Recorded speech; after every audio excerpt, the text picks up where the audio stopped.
جی ناظرین، اگلا جو سوال کیا گیا ہماری ایک مومنہ نے سوال کیا ہے کہ نافرمان اولاد کو راہ مستقیم پر اگر لانا ہو تو اس کے لیے کیا عمل یا کیا وظیفہ انجام دیا جائے، یا فرامین معصومین علیہ الصلوۃ والسلام میں کوئی ایسی چیز جو بیان کی گئی ہو تو اس کے لیے کیا کیا جائے۔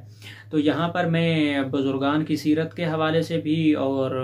جو ہے فرمان محمد و آل محمد کے حوالے سے بھی، جو بچے ہیں، پہلے تو مولا صادق علیہ الصلوۃ والسلام کا فرمان ہے، مولا فرماتے ہیں کہ بچوں کا جو ذہن ہوتا ہے وہ خالی بنجر زمین کی طرح ہے، جو بیج اس میں بویا جائے گا وہ اسی کو پروان چڑھائے گا، اس سے پہلے کہ فاسد مہور اس کے اوپر غالب آ جائے آپ اسے دین محمد و آل محمد سے وابستگی عطا کر دے۔ تو اس فرمان سے سب سے پہلی چیز تو یہ ہے کہ اگر دین سے وابستگی ہو اور محمد و آل محمد کی طرف اپنی اولاد اور اپنے بچوں کو راغب کیا جائے اور سیرت محمد و آل محمد سے آگاہی دی جائے تو پھر وہ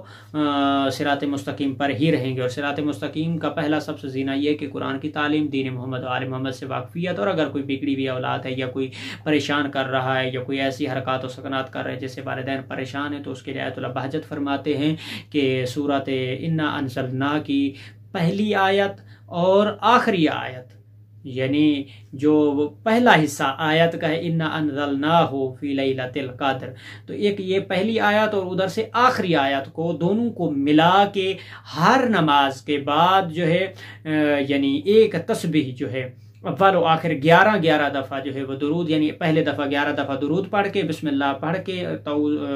تسمیہ وغیرہ پڑھ کے، تو اس کے بعد پھر آپ نے تسبیح شروع کرنی ہے۔ جب ختم ہو جائے تو اس کے بعد بھی پھر 11 دفعہ درود پڑھیں گے، اور ختم ہو جانے کے بعد جیسے ہی آپ وہ تسبیح اور وہ سورہ انا انزلناہ کی جو پہلی آیت ہے اور اس کے بعد جو آخری آیت ہے، ان دونوں کو جو ہے ایک تسبیح جو ہے، یعنی پہلی آیت شروع کریں گے اور بیچ میں چھوڑ کے آخری آیات کو پھر پڑھ کے ایک ساتھ ملا کے پڑھ کے اس کی ایک تسبیح کا ورد کر کے، کوئی میٹھی چیز ہے اس کے اوپر پھونک مار لیں یا پانی کے اوپر پھونک مار کے اس کو روزانہ پلا دیا جائے، یعنی ایسا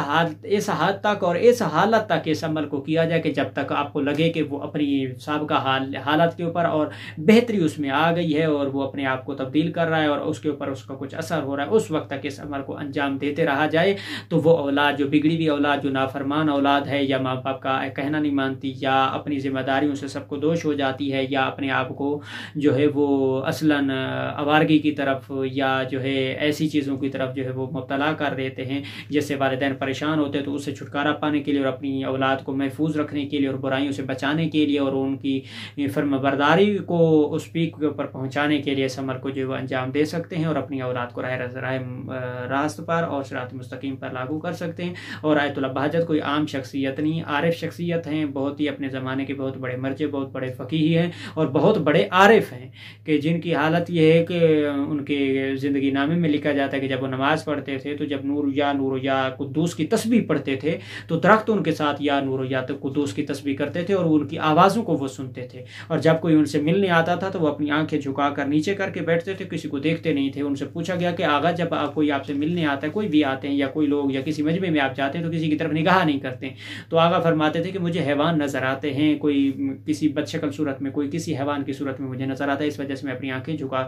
یعنی اتنی عارفیت کی ایک جو ان کی منزل تھی۔ انشاءاللہ علماء کے حوالے سے بھی اور ان کی سیرت کے حوالے سے جو چیزیں ہیں، جو واقعات اور دروس ہیں، وہ ہم انشاءاللہ پیش کریں گے، لیکن اس سوال کے جواب میں جو ضمن میں جو مقصود تھا وہ ہم نے پیش کیا ہے کہ سورۃ انا انزلنا کی پہلی آیات اور سورۃ انا انزلنا کی آخری آیات کو ایک ساتھ اول و آخر 11 مرتبہ درود شریف کو جو ہے وہ ذکر کریں گے، اس کی تلاوت کریں گے، اس کے بعد ان کو ملا کے اکٹھا پڑھیں گے اور کسی میٹھی چیز کے اوپر یا کھانے کے اوپر یا پانی کے اوپر یا کسی چیز کے اوپر بھی جو ہے وہ پھونک کر یا دم کر کے اسے کھلایا جائے، تو وہ اولاد آپ کی فرما بردار اور مطیع بن جائے گی اور ان برائیوں سے اور ان تمام آوارگی اور تمام چیزوں سے جو ہے وہ محفوظ ہو جائے گا اور حفظ محمد و آل محمد میں قرار پائے گا۔ تو اسی سوال کے جواب کو اسی کے اوپر ہم اختتام کرتے ہیں اور چلتے ہیں ہم اپنے اگلے نئے سوال کی طرف انشاءاللہ۔